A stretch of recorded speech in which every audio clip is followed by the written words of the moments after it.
Et voilà, chers téléspectateurs du magazine Plat Préféré de la RTGA World, encore plus nous vous disons bonjour parce que vous êtes vraiment nombreux devant vos petits écrans en train de suivre cette très belle magazine qui est trop professionnelle, mais c'est une magazine traditionnelle. Les amis de la très bonne cuisine, je vous avais dit auparavant qu'avec cette émission de la RTGA World, de magazine Plat Préféré, on va valoriser la cuisine africaine, mais on va plus siéger dans la cuisine congolaise. C'est pour cela aujourd'hui, moi, Maître Lionel, Naninga qui plus vraiment content les Sabino, ni vraiment la gastronomie congolaise et c'est pas ça qu'à na ba République démocratique du Congo. Les lots vraiment na recette moko oyo batunyo so ba sepela kanango, mais en tant que ba gastronome to comme un peu ko valoriser ya ko revisiter par rapport ya ba ingrédients oyo bo mesana ko salela d'habitude na ba cuisine na bino. Et en tout cas ba maman ba papa ba ndeko balandi bolanda vraiment émission na bokebi parce que aujourd'hui on va aller plus loin, on va monter à travers la RTGA World. Notre recette d'aujourd'hui s'appelle aumônière à la potagère. Nakanisi aumônière eza bongo na lingala liboke, baninga msusu babenga ngo cuisson à la papillote, mais lelo vraiment nga la linga ki plus kola kisabino ou soit kotali sabiso terme msusu oyo tokoki ko utiliser yango na place ya liboke, donc aumônière à la potagère. Pourquoi tu benga ngo aumônière à la potagère? Parce que on va utiliser plus des légumes potagères. Alors pour ça la aumônière à la potagère nayo, voilà les ingrédients. D'abord, ingrédients de base, on en a besoin, il y a poisson du fleuve, oyo tobengi na kombo, il y a musombo. Okoki pe ko sala ngo soit na libongo, tout comme oko sala ngo na ngulumasa, tout comme oko sala ngo na mboto, pourquoi pas monpongo, pourquoi pas munganza, pourquoi pas mbenga. Donc okoki pe ko sala ngo même na malangwa.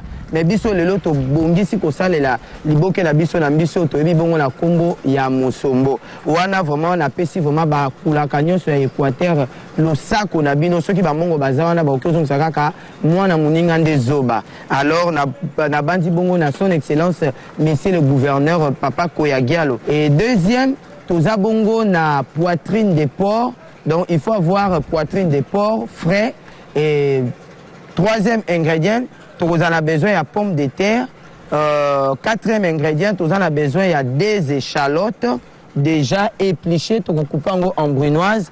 Et puis cinquième ingrédient, tu en as besoin de légumes potagers. Maintenant, tu en as besoin de carottes. Et puis tu en as besoin de courgettes. Tu en as besoin de poivrons verts.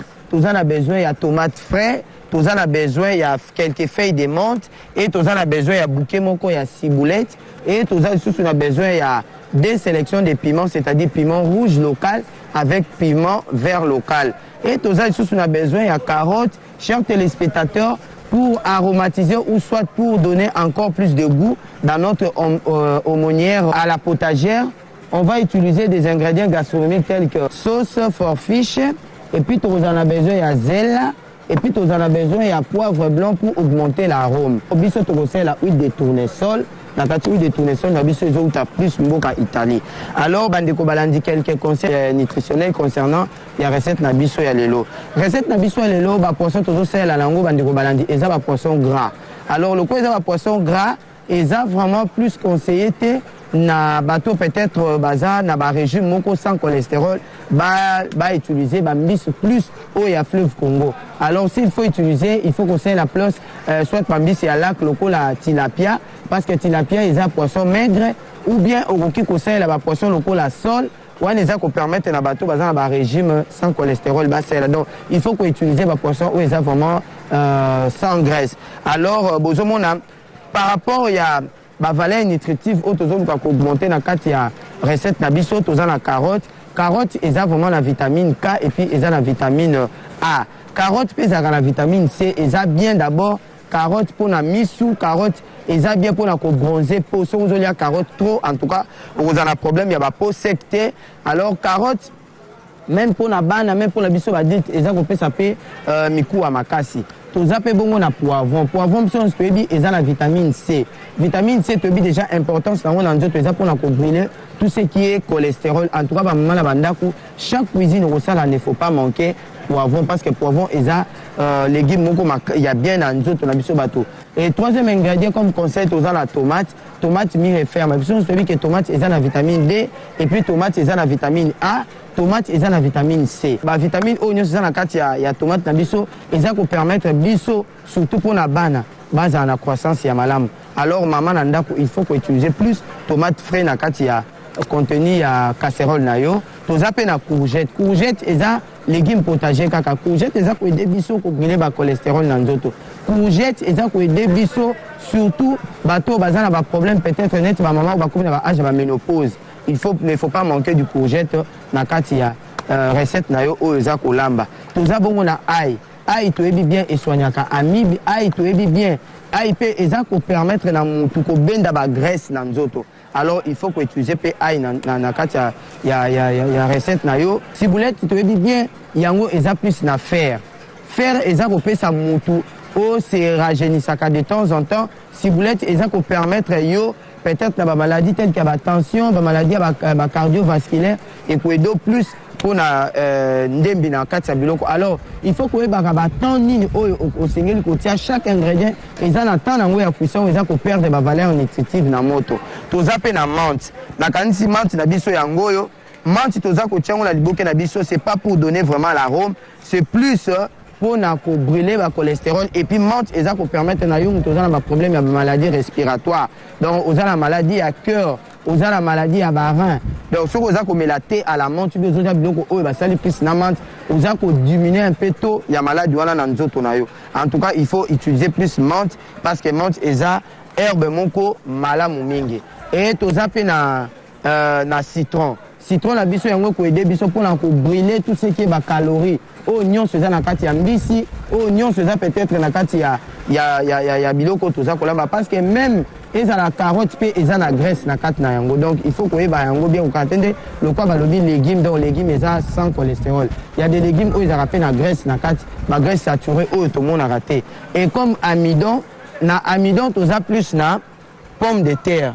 Donc aumônière on a biso vraiment eza vraiment complet. Et on a ba légumes na kati. Ils ont deux sélections, il y a viande, donc poisson et viande de porc, et puis na amidon, et vous en avez quatre le la pomme de terre. Alors, chers téléspectateurs, tout l'équipe Balamoko, la préparation, il y a aumônière à la potagère, Ouezabongo, cuisine congolaise, mais à travers cette émission et l'Institut professionnel de gastronomie d'Afrique, IPGA en sigle, on va essayer de valoriser. Donc, on a d'une manière traditionnelle à l'international parce que poto mindele partout au bazar la RTGA pour que bangope ba mekape un jour ba sala aumônière à la potagère. Tout le but pourquoi to benga aumônière à la potagère parce que tu peux utiliser ba légumes potagers. Plat préféré, on dit émission ya mpifo, émission ya bokumu, émission ya iyaji. Toko sala là vraiment les biloko eza ba produit naturel. Toza na mbisi na biso ya fleuve o biso suivi na kombo ya mpoka bande na biso ba mongo bayebi toza na mpoka alors on a banda ko portionner ba mpoka nanga et en attendant na zo portionner mpoka ba étudiant na ba étudiant de côté musu baza ko éplucher pomme de terre déjà c'est-à-dire bazo la pomme de terre poso. Donc to ko couper mpoka na biso en cube naza ko introduire directement na bassine na biso ya préparation.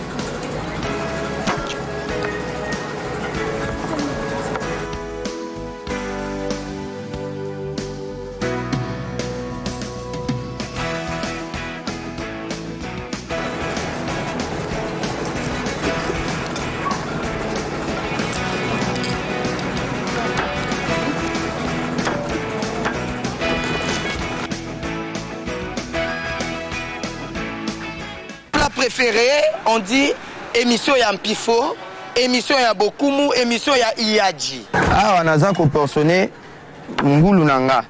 Na lobaki ngulu, il faut vraiment partir à poitrine, c'est-à-dire l'art frais.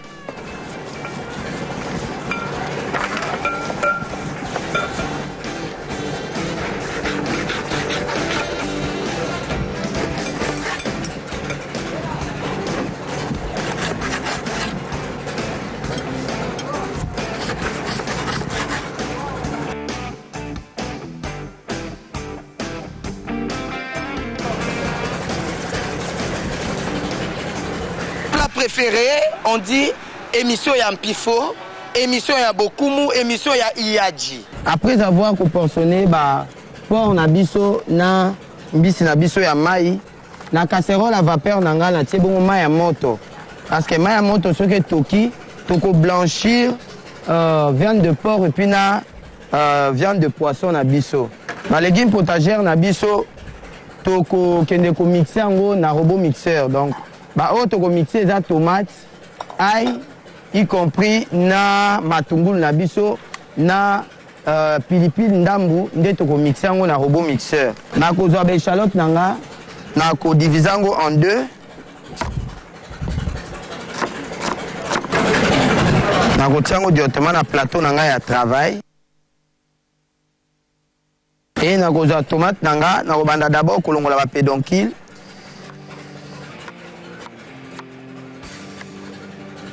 Mélanger tous na plateau.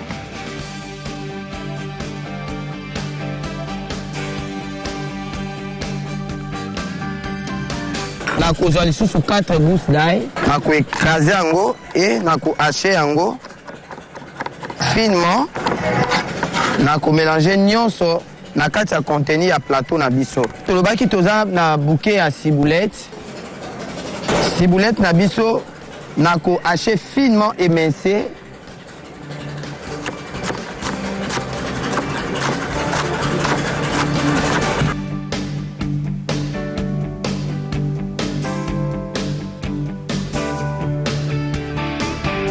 Na ko tia ciboulette nanga à l'écart. Na ko zwa pe bouquet na biso ya menthe. Na ko longola kaka ba pédoncule. Et na ko haché yango lisusu finement.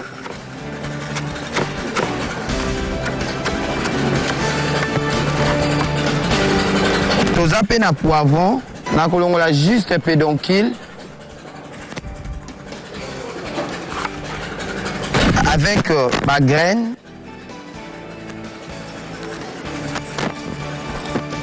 Na ko couper yango en lamelles.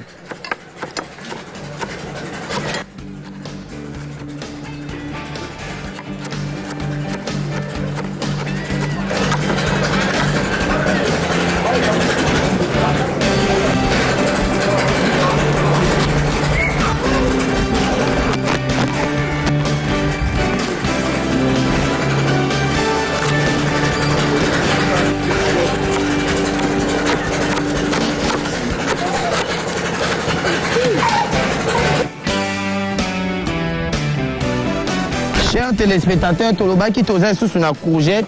Courgette na biso na ko hacher yango en lamelles.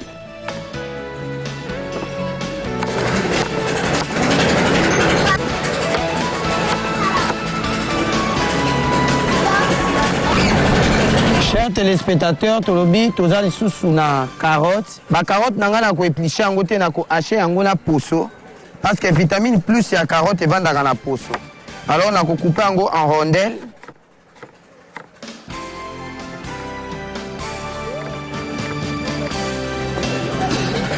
Awa naza na robot mixeur nanga na kozwa directement tomate o na achaki na introduit na kati ya robot mixeur na ail na ba échalote nyonso eke na kati ya robot mixeur. Ce que oza na robot mixeur te okoki kotuta ata na liboka. E na kokende ko démarrer robot mixeur na biso.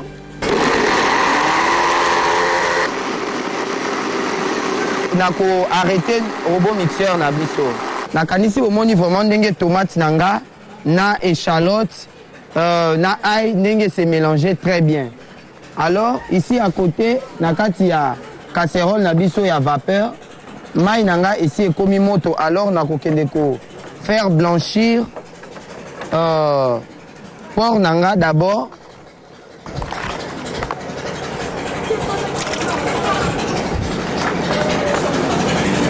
Nakotika yango juste pendant quelques minutes dans ma moto. Plat préféré, on dit émission ya Mpifo, émission ya Bokumu, émission ya Iyaji.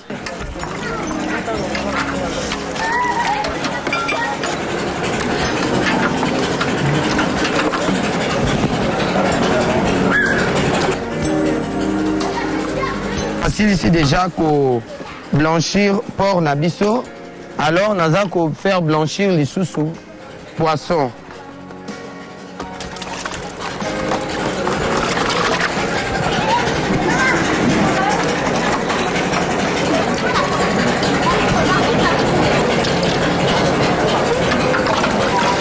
Quand on a ici qu'on blanchir en go, allez n'a bandi qu'on mélanger nion son akati à contenu ou à pesika porc et zalaki.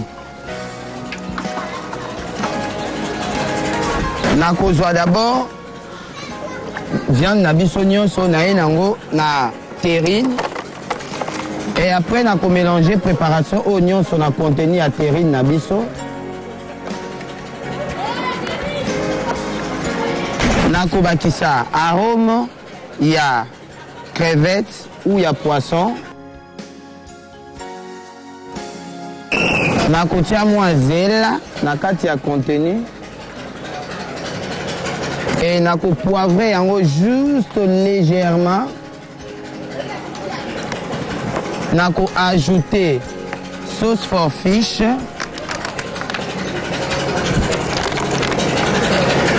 Avec du jus de citron.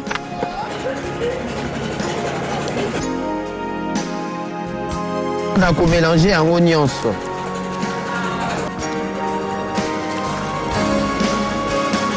Nako bakisa ciboulette nanga na contenu avec menthe et nako mélanger encore plus. Nako ajouter un peu d'huile de tournesol et je vais mélanger encore plus.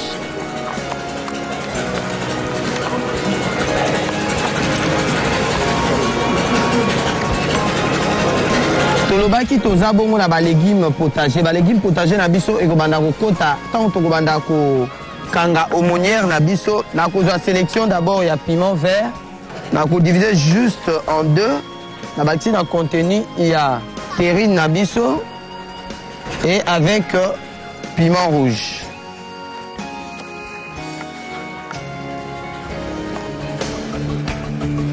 Na ko mélanger encore plus.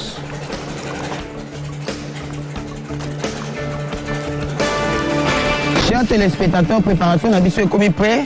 En attendant, na kozwa ba pomme de terre nanga na kokende ko blanchir yango d'abord. Juste pendant 7 minutes, na ko couper ba pomme de terre nanga en quartier. Et na ko mimango directement na casserole.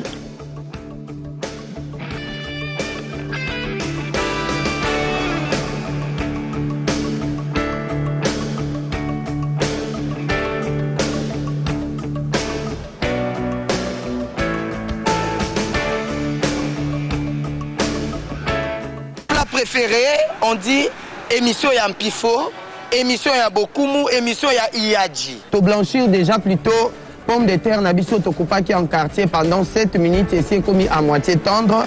Alors Mama Bagnonia, étudiante na bino ya IPGA, aza ko égoutter c'est-à-dire aza ko tiango na bol musu pour que to banda sikoyo ko meka ko kanga aumônière na biso.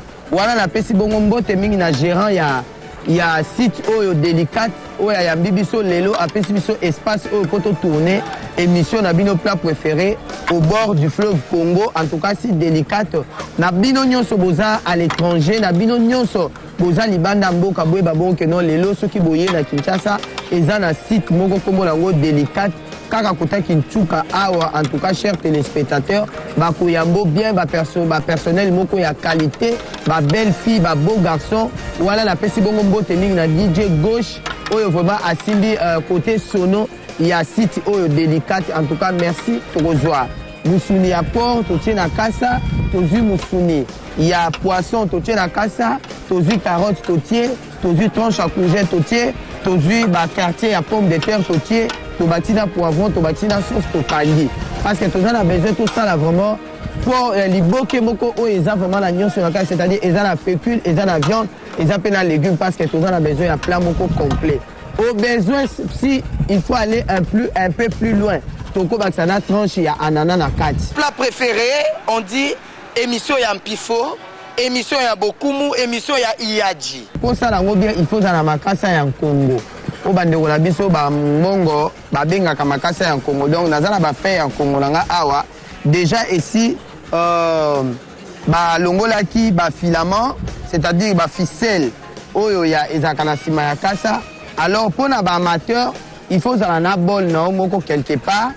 Okozwa de kasa na yo au kotisi na kati ya bol, aux huiles sous deuxième feuille au superposé, et après nde sikoyo okobanda kosala chevauchement ya kozwa viande de porc ôtier, aux huiles poisson au bakisi,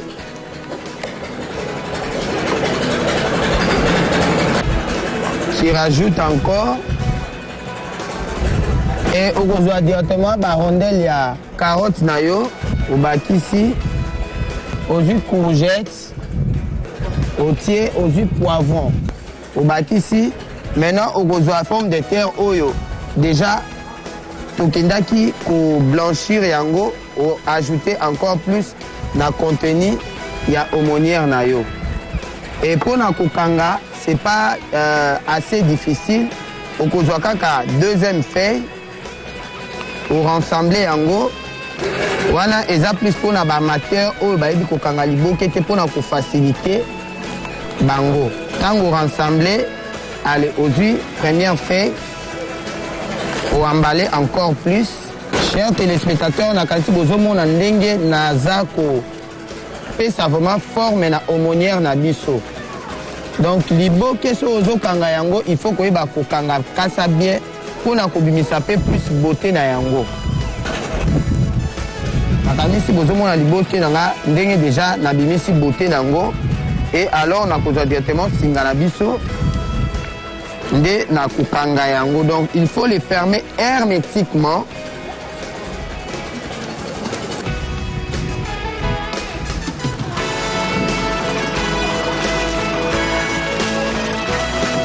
Chers téléspectateurs, na kanti liboke na biso yango.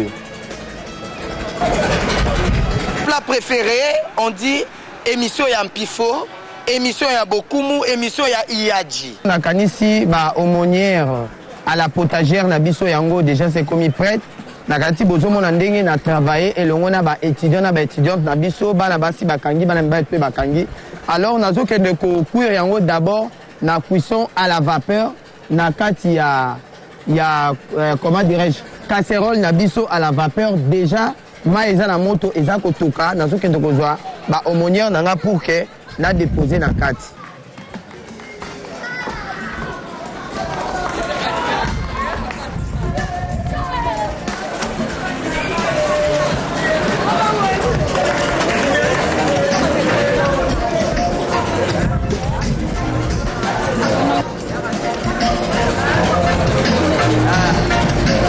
Et voilà, chers téléspectateurs de magazine Plat Préféré à travers la RTGA World, nakanisi déjà aumônière na biso déjà est commis prêt awa na casserole ya vapeur.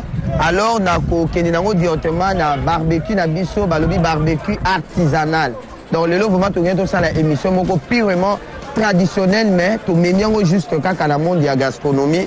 Wana na pesi bongo merci mingi na Monsieur Confiance Kama, balobi Monsieur Confiance Kama, c'est lui qui est l'administrateur de site touristique les délicates où ils ont mis bongo na Kinsuka. Bandeko balandi, pourquoi pas à DJ Gauche.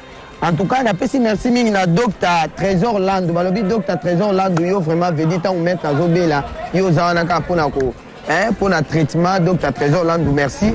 Alors na ko kene directement na aumônière na biso. Na kokenango directement na barbecue artisanal na biso. Chers téléspectateurs, en tout cas, aumônière Oyo, soit Liboke Oyo, ils ont des sommes.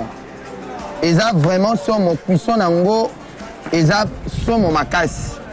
Alors, tokenango na barbecue artisanal, pour tokende que ça la cuisson finale. Donc, bozo mon andenge naza ko poser ango na barbecue artisanal. Tokotika aumônière na biso juste pendant 40 minutes de cuisson encore na barbecue artisanal pour que, en tout cas, biloko na biso et se mélanger bien arôme même ya makasa et kota na kati vraiment ya ba viande na biso.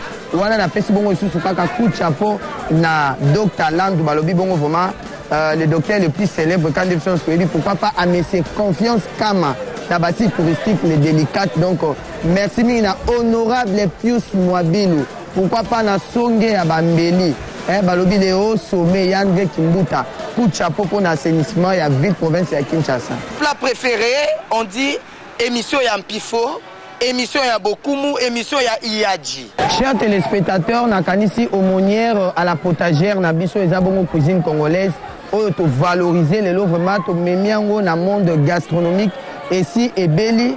Alors nazokende kobimisango na barbecue artisanal na biso pour que to servir ba invité na biso oyo baza sélectionné na magazine na biso alelo.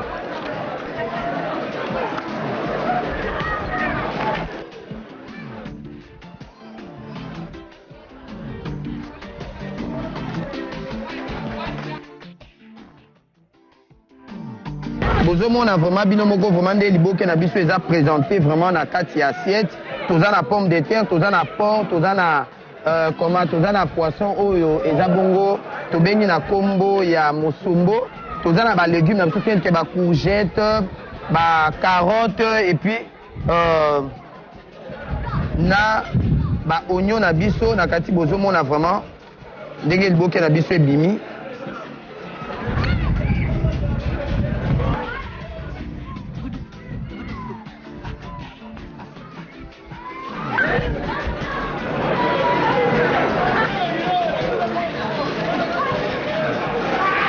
Préféré, on dit émission ya Mpifo, émission ya Bokumu, émission ya Iyadji.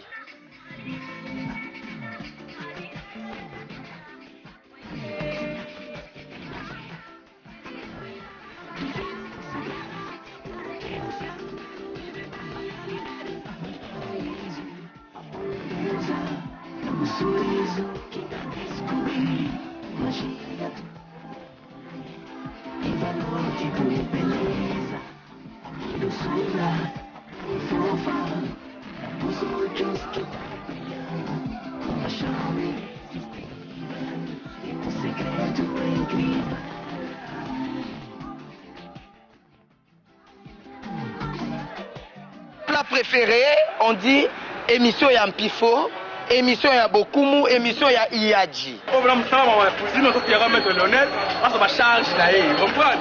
Donc tous les Congolais, vous voulez pour les gars de nos fêtes, bon, et puis manifestation, bon, tout ça fait de l'hiver, tu verras la musique, il y a ça pour donc il faut te laisser que ça va. Bon, la CPI, les agis de dossier.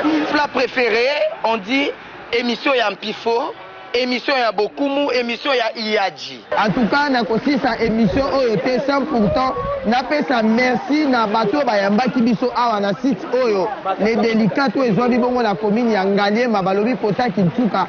Donc soko yé vraiment au coup ta piscine moko ya bien personnel moko pe ya qualité. Wana na kanisi bongo na ingénieur confiance oyo apesa ki biso vraiment confiance na ye pour que le loto tourner émission oyo awa pourquoi pas na monsieur Thierry Landou na bosani pete na cameraman na monsieur James Kapangala pourquoi pas na monsieur Ben bandeko balandi pino nyonso bosepelaki de mission oyo. En tout cas toyebisi bino kaka merci surtout bana ya Angola, bana ya Brazza, bana ya Gabon, bana ya Paris, bana ya Londres, bana États-Unis, partout oyo bisika RTG za peut mettre surtout Afrique du Sud. Nakanisi bongo madame Christelle Mwabilu. En tout cas merci pourquoi pas na son excellence monsieur Pius Mwabilu mbote mingi vraiment na DJ Gauche bandeko balandi tokutani toujours kaka na émission oyo chaque dimanche comme la diffusion et la rediffusion chaque lundi à 12h45.